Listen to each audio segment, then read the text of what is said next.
Let's talk now. Let's have that conversation with John Caudwell, entrepreneur, philanthropist, best known, of course, for founding the retailer Phones For You, publicly flipped from backing the Conservatives to Labour ahead of Labour's election win, Starmer's election win in July. John, thanks so much for coming in this morning. Obviously, there's so much talk. It's a bit artificial in some ways. We can blame or thank old FDR for this because of his 100 days, and ever since journalists have been obsessed with the first 100 days because his was so productive. But anyway, so it's a bit artificial, but it's worth discussing. Labour's been in for just over 100 days now. From your point of view, say you backed them in July, are you satisfied? I've not seen anything that discourages me. You know, the two big issues of the day are fundamentally globally climate change, which Labour are determined to help with, and the main one then, other than that, for the British people, is the wealth of the nation and growing Britain's GDP per capita so that public services can be improved dramatically, the health service, the education service, social services, and the poorer people of Britain can be looked after in an appropriate way. And that is the big issue of the day, and I think they're utterly committed to that. Now, what we have to see is that verbal commitment and that philosophy of doing that, let's see the actions and whether the actions are the right actions to achieve those objectives. What did you think when you saw the Transport Secretary call for a boycott of P&O?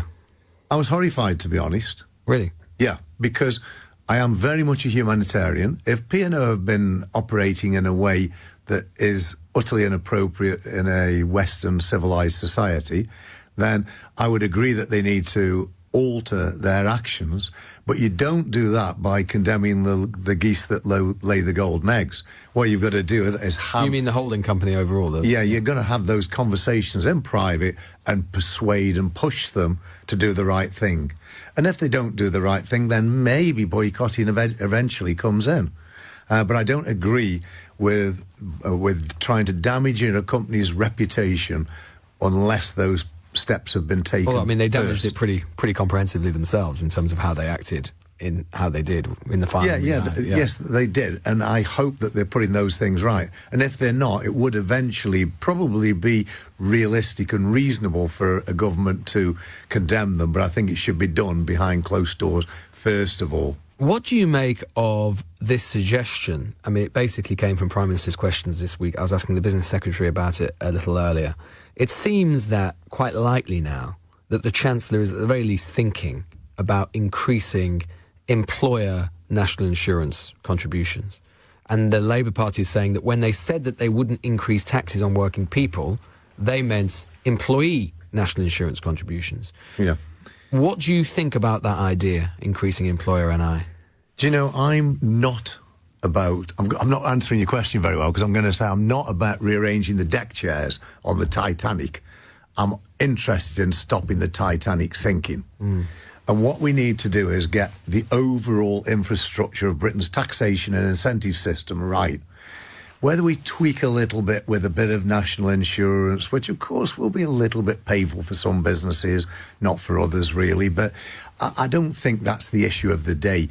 The issue of the day is how do we grow Britain's economy in a dynamic way that the Tories have unfortunately failed to do since being in power and since pre-2008, where the GDP per capita has not grown anything since 2008 before the crash. What about if capital gains were to be increased?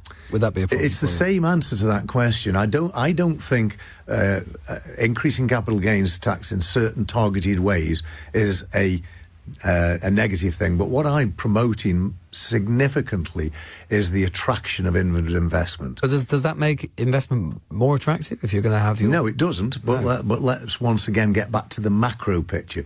If you do a few small negative things, and I'm not saying, I don't know what the Labour government are going to do, so I'm not saying just small. Might be wrong. I might disagree with it when I know what they're going to do. But if you do the right things, then there's always going to be some smaller things that a lot of people would disagree with. The right thing is to attract inward investment. How do you do that? You look at the very high technology companies, especially those that have got high-tech products aimed at the environment, and you incentivise them to come to the UK. How do you incentivise them? That's a whole range of potential measures like tax-free zones, differential corporation tax, whatever you have to do. I don't know what the exact answer is to that, because until you go out with a package and try and prospect for companies to move to the UK, you don't know what their response is going to be.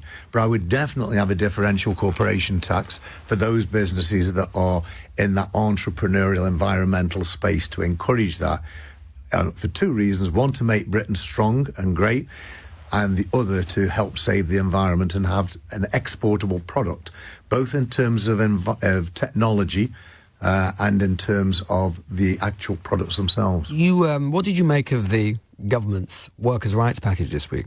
I think it was the balance right, too far in one direction. What did you think? I don't like it. You don't like it? No, but I mean, that's the capitalist in me. The humanitarian in me might say there will be trade unionists listening to this right now, John, who are thrilled when they hear that. They think the government must have done something right.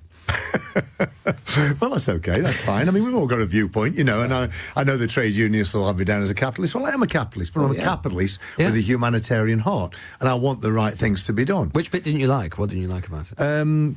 Well, as I understand it, employees are going to be entitled to sick pay paid by the employee from day one of employment. Yeah. Now, we all know, and if there are people that don't know what I'm going to say now is true, then they're naive. We all know that there are a percentage of the public that will swing the lead and will take those days as extra holidays. I don't think that sort of behaviour should be encouraged at all. But we do need fairness for society. So the humanitarian in me says we've got to be fair to society. We do have an economic inactivity problem in the country. I'm sorry? We already have quite a big economic inactivity problem as it is. Yeah. If you look at the NHS, a very interesting statistic is to look at sick days in the NHS.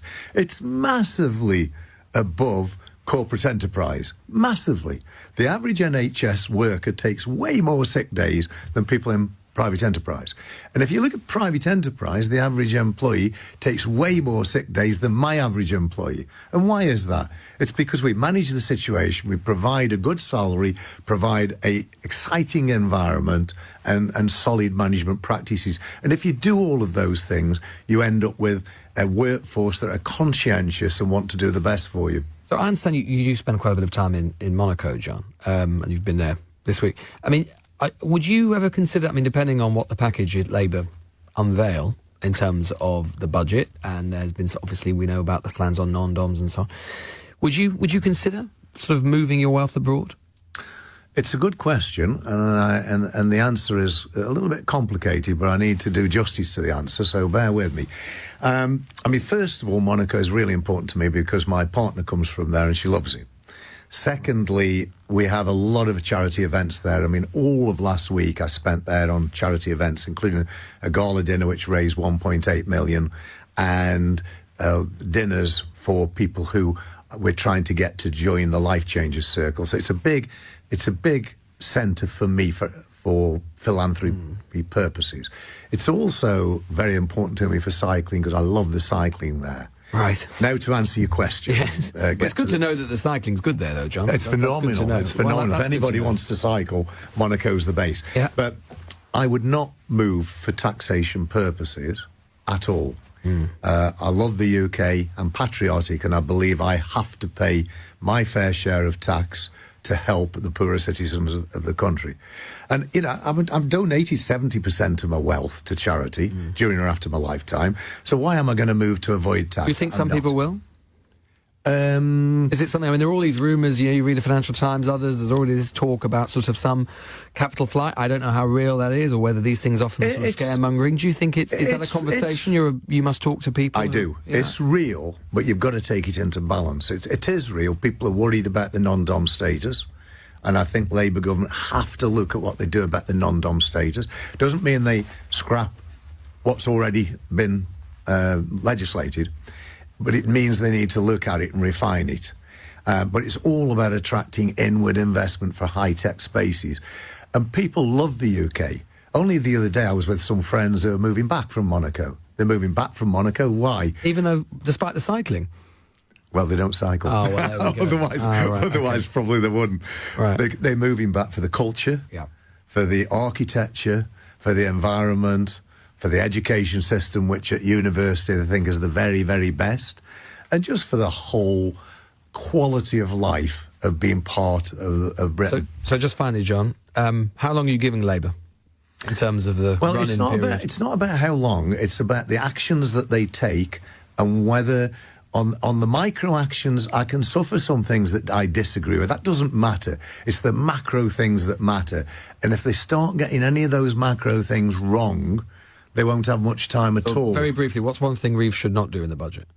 It's not about what she should not do. It's about what she should do. Okay, one thing she should do then. One thing she should do is differential corporation tax to encourage people to come into the UK, to incentivise them with high technology businesses. You heard it here first. John Caudwell there, entrepreneur, philanthropist, chancellor. If you're listening, I'm sure John will pick up the phone anytime.